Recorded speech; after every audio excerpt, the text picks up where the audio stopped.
বিনয়ের সাথে এইটুকু অনুরোধ করি, আপনারা 2018 সাল থেকে এই বিগত দিনগুলোতে যেভাবে প্রতিকূলতার মধ্যে দিয়ে রাজনীতি করেছেন, এখন তো যে কোনো জায়গায় গিয়ে একটা পরিচয় দিতে পারেন যে আপনি এই দল করেন, মানুষ আপনাকে সম্মান করে।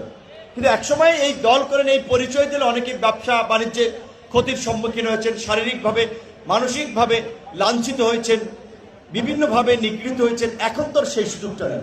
কাজে এখন যে পরিবর্তনের ফলে আপনাদের জন্য যে একটা ইতিবাচক সুযোগ সৃষ্টি হয়েছে, সেটাকে কাজে লাগিয়ে আপনারা ব্যবসা করেন, কাজ করেন, কিন্তু দলের পরিচয় ব্যবহার করে বা দলের একজন নেতা সরকার আছে, মন্ত্রিসভা আছে, এইটাকে ব্যবহার করে প্রভাব বিস্তার করার চেষ্টা করে দলকে বিতর্কিত করবে না। ইউনো অফিসে, ওসির কাছে গিয়ে বিভিন্ন জায়গায় আপনি যদি লিগ্যাল থাকেন, আপনি যদি বিভিন্ন ক্ষেত্রে সঠিক কোনো কাজ কিংবা বিষয় নিয়ে যান, সেখানে অবশ্যই সবাই আপনাকে সহযোগিতা করবে। কিন্তু আমাদের আরো বহুদূর যেতে হবে। সেই জায়গা থেকে আমাদের আদর্শ, আমাদের নীতি নৈতিকতাটা ঠিক রাখতে হবে। রাজনীতিতে যদি সবার আসলে মেন্টালিটি এরকম থাকে যে আমরা রাজনীতি করব, সরকার গঠন করলে আমরাও অন্যদের মতোই ভাগ বড়রা লুটপাট করব, তাহলে এই রাজনীতিতে তো কোনো নীতি আদর্শ থাকে না।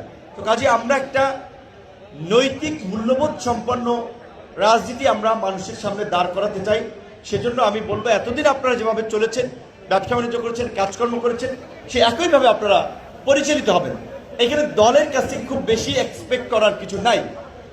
কিন্তু আপনারা যদি মানুষের যে আশা আকাঙ্ক্ষা সেটা ধারণ করে যদি এগিয়ে যেতে পারেন, মানুষ আপনাদেরকে সহযোগিতা করার জন্য, সাপোর্ট করার জন্য অনেকভাবে রেডি আছে। আমরা দল এবং অঙ্গ সংগঠন পুনর্গঠনের হাতে হাত দিয়েছি। আপনারা জানেন যে আমরা ইতিমধ্যেই বেশ কয়েকটি উপকমিটি গঠনের সিদ্ধান্ত নিয়েছি। যারা কাজ করছে, যাদের ডেডিকেশন আছে, পারফরমেন্স আছে, তাদেরকে সেইভাবে আমরা দায়িত্ব দিচ্ছি। আমাদের অঙ্গ সংগঠনগুলোর মধ্যে আমরা গতকালকে যুব অধিকার পরিষদের সাথে আলাপ আলোচনা করেছি। আমরা আশা করি আগামী 2-3 দিনের মধ্যেই যুব অধিকার পরিষদের একটা আংশিক কমিটি দেব।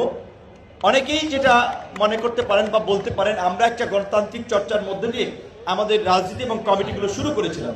যাদের মধ্যে আমরা ডেডিকেশন পেয়েছি, যাদেরকে আমরা রাজনৈতিকভাবে কমিটেড মনে করেছি, তাদেরকে নিয়ে আমরা আগামীতে দল, অঙ্গ সংগঠন পুনর্গঠন করতে চাই।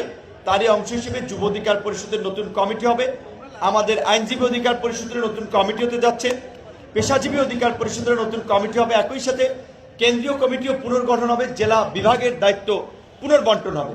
এবং আমরা এখানে যারাই আছেন, আমাদের সারা দেশের থেকেও কিছু কিছু প্রতিনিধি এসেছেন, তাদের প্রতি আহ্বান হচ্ছে যে আপনারা অবশ্যই আমাদের যে কর্মী বা সংগঠন যে পাইপলাইন, ছাত্র অধিকার পরিষদকে সবাই সর্বাত্মকভাবে সহযোগিতা করবেন।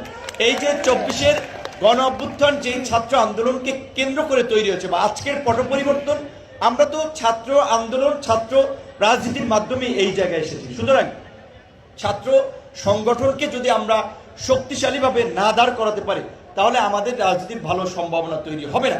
সেই জায়গা থেকে জেলা পর্যায় থেকে কেন্দ্রীয় পর্যায় থেকে সকলে মিলে জেলা, বিশ্ববিদ্যালয়, কলেজে ছাত্র অধিকার পরিষদকে পৃষ্ঠপোষকতা করে ছাত্র অধিকার পরিষদ যেন স্বকীয়ভাবে, সুন্দরভাবে তাদের একটা আলাদা কর্মসূচি নিয়ে এগিয়ে যেতে পারে। আপনারা সবাই যার যার জায়গা থেকে সর্বাত্মকভাবে সহযোগিতা করবেন। সর্বশেষ এই কথাটি বলবো, এখন এই দলে খুব বেশি পাওয়ার কিছু নাই। কাজে আপনারা সুবিধাবাদী চিন্তা করবেন, আদর্শিক চিন্তা করেন, ইনশাল্লাহ আপনারা সফল হবেন।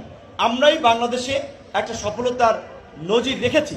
ছাত্র আন্দোলন থেকে একটা কঠিন সময়ে, প্রতিকূল সময়ে আমরা ধারাবাহিকভাবে লড়াই সংগ্রাম করে আমরা লেগেছিলাম। আমরা ছাত্র আন্দোলন থেকে, ছাত্র রাজনীতি থেকে জাতীয় রাজনীতিতে এসেছি, ছাত্র নেতা থেকে রাজনৈতিক নেতায় পরিণত হয়েছি, সেখান থেকে এমপি মন্ত্রী আজকের জায়গাটিতে এসেছি। আমরা হঠাৎ করে আসলে কোনো জায়গায় আসি নাই। কাজে হঠাৎ করে কোনো জায়গায় আসলে সেটার মূল্যটা বোঝা যায় না। সুতরাং আপনারা একটা প্রক্রিয়ার মধ্যে দিয়ে এসেছেন। আপনাদের আশা করি আপনারা রাজনীতিটা বুঝবেন, আপনাদেরকে মানুষও বুঝবে। কিন্তু মানুষের কাছে আপনাদেরকে যেতে হবে, আপনাদের রাজনীতিটা তুলে ধরতে হবে। সেক্ষেত্রে আগামীতে স্থানীয় নির্বাচন হচ্ছে আপনাদের জন্য আরও একটি উপযুক্ত সময়। সেই স্থানীয় নির্বাচনেও আমাদের কে কোথায় দাঁড়াবে সেটা আমরা ঠিক করে দেব। আপনারা কার্যক্রম করেন, পাশাপাশি সাংগঠনিকভাবে নিজেদেরকে কিভাবে শক্তিশালী করা যায়, সুশৃঙ্খলভাবে গড়ে তোলা যায়, সেই চেষ্টার পাশাপাশি স্থানীয় নির্বাচনের জন্য আপনারা প্রস্তুতি নেবেন। এটি হচ্ছে আজকের আপনাদের এই মিটিং, মত বিনিময়ের আমাদের নির্দেশনা। ধন্যবাদ।